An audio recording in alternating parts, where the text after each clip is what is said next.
What's going on, world? It's your boy Gemini Brown here, back with another episode of Natal Kicking Knowledge. Today, we'll be discussing the Sun square Neptune in the natal chart. So, let's get into it. Now, this is a continuation from the previous video I did about Sun-Neptune aspects in general. And in this video, I just want to take a deeper look at specifically the Sun square Neptune.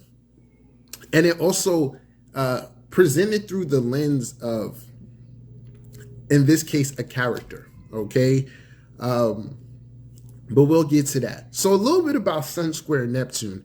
And within Sun, we have the energy of our ego, our conscious identification within this life. What we bring to the table, what stands out about us, what makes us unique. And the interesting thing about the sun sign is through life, this thing naturally reveals itself.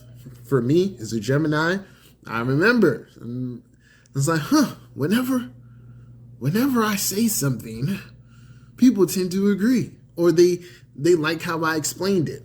And slowly but surely, that becomes part of your immediate identification. You start to know this about yourself. So a Gemini's ability to communicate, a Cancer's ability to nurture and be inviting, Capricorn's reliability, all of that, okay? But when we get to Neptune, and this can also apply to Sun and Pisces, when you get to Neptune is everything opposite of that. It is formless. It is just existing.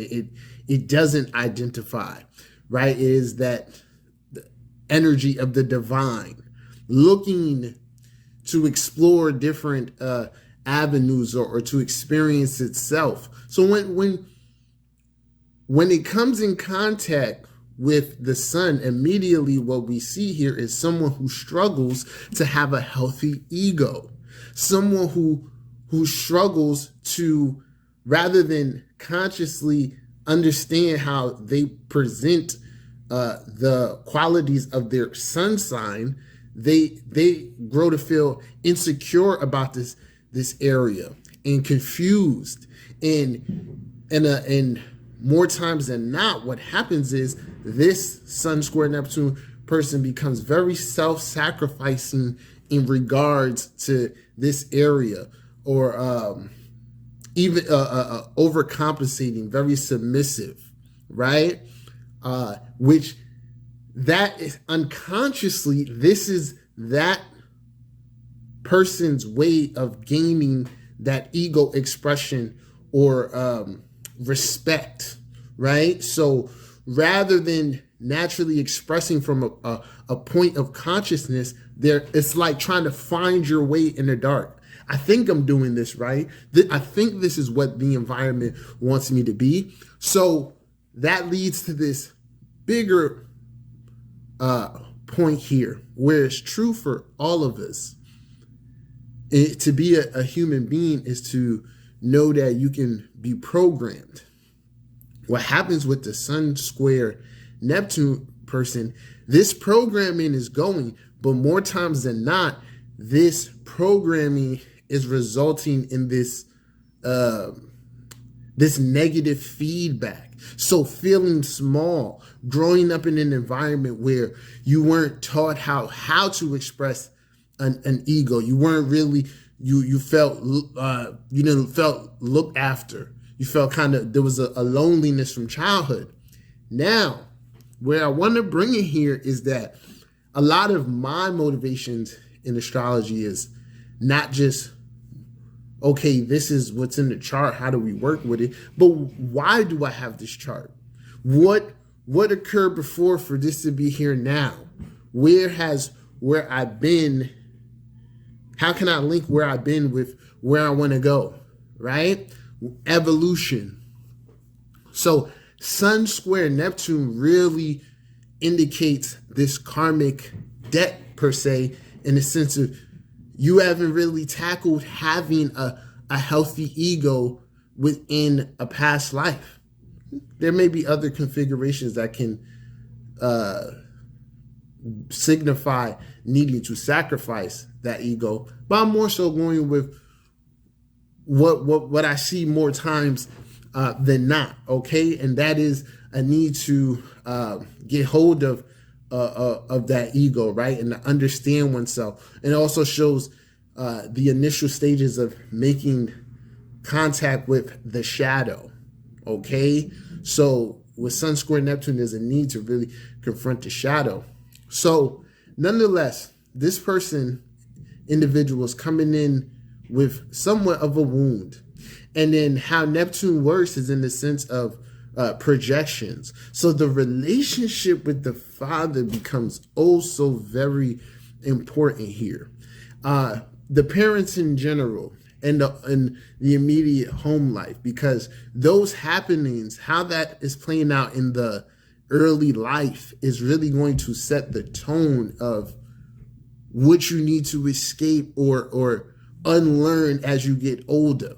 Okay, so this is also a point of showing why we are born to certain parents, right? And born into certain families.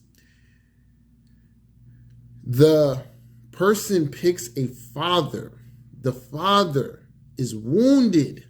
The father feels rejected within life within some type of way, and more the father is normally some type of escapist, alcoholic, drug addict, can also be creative or spiritually in tune, but more of a drifter, so not really fully applying themselves. And this can also result in absentness of the father. All in all, father doesn't give you a good example of how to express the ego. Unconsciously, you pick up on their despair if they're there. Now, this is where it gets interesting per individual and what else is in the chart. Some people are going to be born into this environment and see what is going on and like, what? I do not want to be like my father at all. Like, I'm going to do everything so I can be the complete opposite, right? And then it becomes similar to like a Chiron in the 10th, Sun, Saturn aspect. It becomes a thing where the person is living not necessarily in the shadow of the father, but trying to escape it. Trying to be above the level of the father and not get sucked in. But those things will always be there, right? So it's also on the flip side, it can be one. This is why I'm giving you now little different dynamics of chart types that'll play out and that'll further filter this Sun square Neptune. So that first type is a person who has enough awareness to be like, no, I don't want to go that way. I want to do something, be different than father, but still feel the presence of those things trying to pull them down, right? Okay. Then the second type of person is born with this because of the environment. They kind of adapt towards, all right, this is what's around me. It's not that bad because my parents have done it. You know what I'm saying?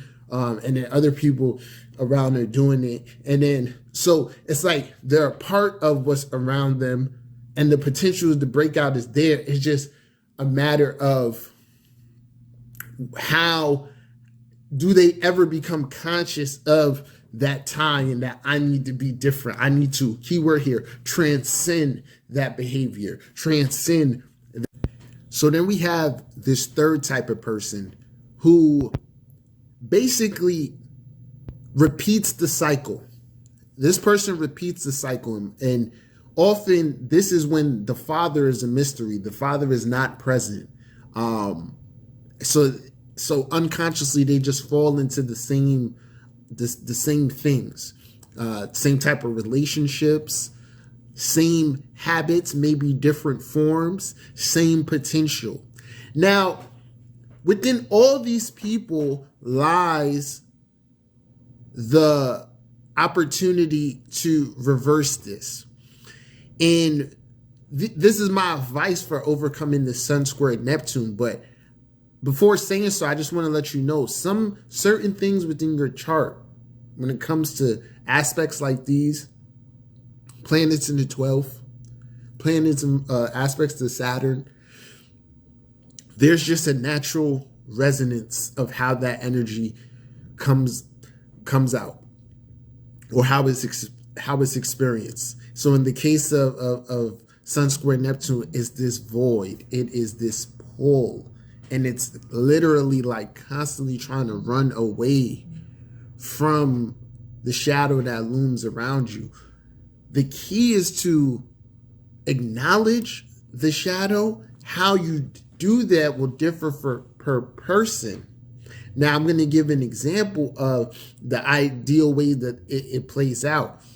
And it's one of the markers of evolution. The drug addict that becomes a drug counselor, turning your pain into power, living your truth. Many times the Sun square Neptune person tackles their demons, tackles this by voicing the trauma that they've been through, or submerging themselves in that area where similar trauma is conducted, but becoming somewhat of an authority, or in this case, the sun, someone who, you know, is needed to be depended upon, right? Whereas where we're saying naturally there's a tendency to overcompensate and or overextend for others. You create a path like this where you are now that counselor, that person where others are in need of, right? You naturally get to do those things, and then the purpose comes through that. So social work, therapy, counseling, creative arts, these are all outlets for the Sun square Neptune in which you can tap into that conscious recognition of that sun energy. All right. And then I would say, you know, for those type of people, knowing your chart really helps too, because it can help pinpoint it in how to go about that. Right. So you have that. That's how it goes. So when it comes to, you know, counselors, like shit, if someone is a sex therapist, I want the sex therapist that was a fucking sex worker, because they know the whole complexity of the thing. So the more Sun square Neptune can, it's one of those things like when you reveal all that you've been going through, you find purpose. You are accepted. So it's one of those things. Kind of have to bring that unconscious to the conscious. My next advice here for this combination is that, yeah, we want to always aim for the middle path. That's ideal. But I think everyone has to come to a thing within themselves where you just know what works for you and what doesn't, how you operate. And with Sun square Neptune, what I'm saying is that this aspect inclines your programming to be more susceptible towards addiction. It's just the way it goes because of that natural void. That void can be dulled, or it can be filled through the mundane. Essentially, that's what Neptune needs. It wants to be grounded. So it needs ways to be grounded, right? When you go with substances, it's just the natural thing to consistently want it. It's just going to occur. Just like someone who has Venus trine Saturn, they may have a large desire, nature, or appetite for things. But that aspect makes them conscious of overindulging or excess and the need to somewhat limit or moderate pleasure. Sun square Neptune, that energy, it warps it. It's just, yeah, to find that balance is hard. You can try and you'll be successful through discipline. It's just going to require real discipline.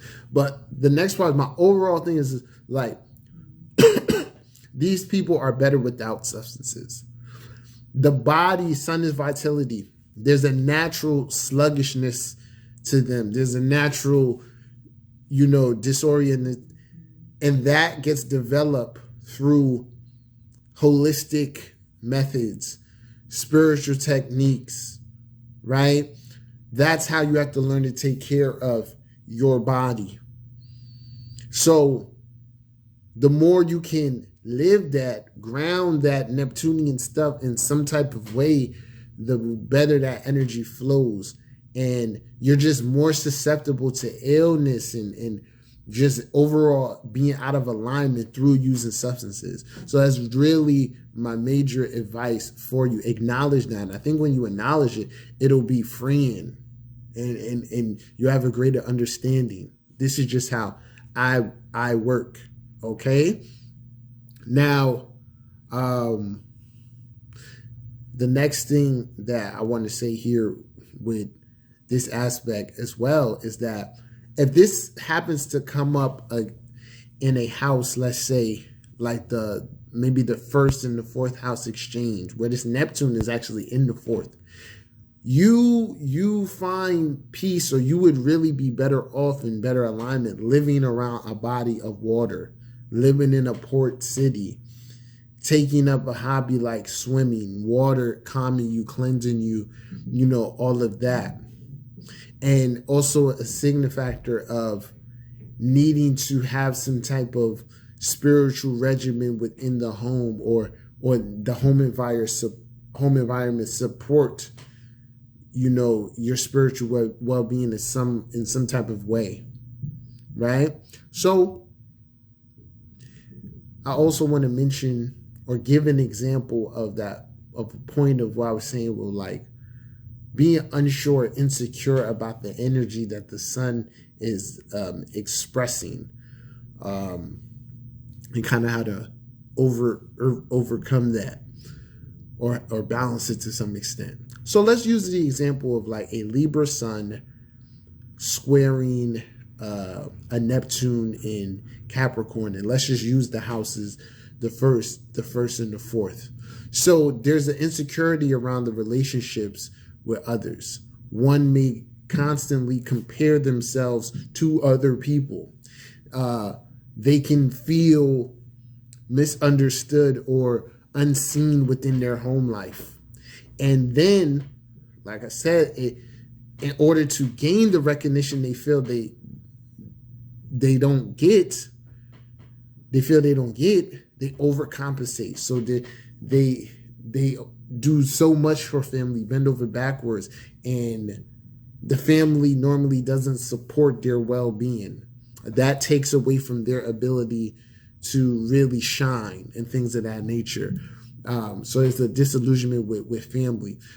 In this scenario, the balance would be to have greater awareness and put greater value on balance and fairness, the things of Libra. There's going to need a transformation to undergo within that way, and possibly a separation is needed from the family. This can also indicate, breaking familial karma and habits and going away from that, and you may need space, right? And let's flip that and use the example of a Capricorn sun with a Neptune in Libra. Person can overcompensate in the sense of responsibility, trying to save the day with money, their status, really trying to be that traditional breadwinner. So it can result in a thing where like that person ends up with a partner who's extremely independent and driven, and that person believes making the other person happy is by overcompensating and being, trying to take care of everything. So you're not actually, so then the partner feels like they're not supporting their individuality. But in their mind, the Sun square Neptune person thinks that's what I'm supposed to do. So it's a lot here. It's a lot here. How you would balance that is to literally have to actually tune into the need, not what you think a relationship should be, or what this person thinks, or what you think this person wants from you, but actually tuning into who they are and seeing them for what it is, right? So it's always that thing of kind of got to question yourself. And I don't think I said this in the video yet, but boundaries. It's always going to lead back to boundaries and checking yourself in the sense as, am I doing too much? And kind of just knowing that, like, you can say no, and being all right with, like, being in the spotlight and having an ego. So the thing about it is, like, it can come out hard, like a hard lesson, but when you actually believe in yourself and, like, put down your foot, you find out, like, man, this is what I should have been doing the whole time. But Neptune's tricky like that. But this is my interpretation of Sun square Neptune. I'm going to keep working with this. I got something in the works, especially for all you film and TV buffs out there. Yeah, we're heading to a new year, man. We're working lots of things coming about, so stay tuned. If you haven't subscribed to my channel, feel free to do so now. If you need a reading, holla at me. Till next time, peace.